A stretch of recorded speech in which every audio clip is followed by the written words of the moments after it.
Well, it seems like every time I make a video, I find yet another one of these. So I'm trying to get all my comic books together. Dynamo Joe, and I do have every issue, but they're not all in this pile. I have about a dozen boxes that I need to organize, but taking care of these cats makes it almost impossible because they want to start meowing when I get on here. Do it again, Tom Tom.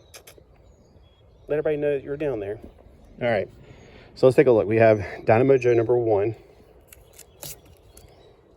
Dynamo Joe number 2 of 3, Dynamo Joe number 3 of 3. And notice he's going to start slightly changing over time. Maybe the artist just got bored of it. Dynamo number 4 of, okay, so we lied. See, they make a joke about, okay, so it's a limited series. They mark that out.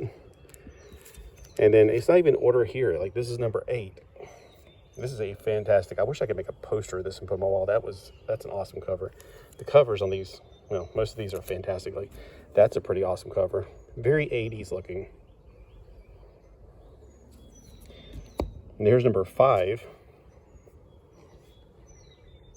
This is the pilot and his, co-pilot, I guess. We have number 15. I think this is the last issue. I think there's 15 issues total, because I think in this one, the Dynamo Joe is destroyed. Number 9, and that kind of looks like a Zaku. There's no doubt about it. Whoever created Dynamo Joe had some definite influence from Gundam. I'm not gonna lie. And here's number 4, and look at that. That is awesome. I thought that mech looked so cool. So if you ever know anything about Gundam, you'll know that, yeah, there's definitely some similarities between the two. So let's look at number 1 and number 15, which I'm pretty sure 15 is the last issue.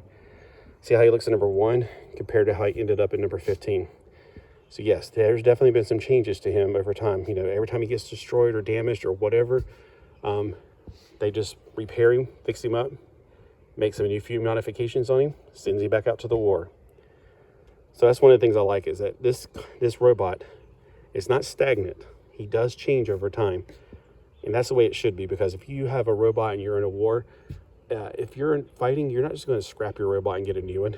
You're not just going to keep building the same way, because whatever he was making him get hurt the first time, you need to fix that. Like, say, maybe he had something right here that made it weak. Well, you make this shield cover it better. So next time, they won't be able to shoot his arm off. So that's what happens over time. And that's one of the things I like about this comic book. It's almost like a living robot, although it is just a piloted mech. But he does have facial expressions. Like that little slight expression right there. So if anybody has actually picked up Dynamo Joe, please let me know, because I don't know anybody who has ever read Dynamo Joe. And I haven't read these, and I read them in the 80s. That's the last time I remember reading them. So I need to definitely put them all together and get back through them again.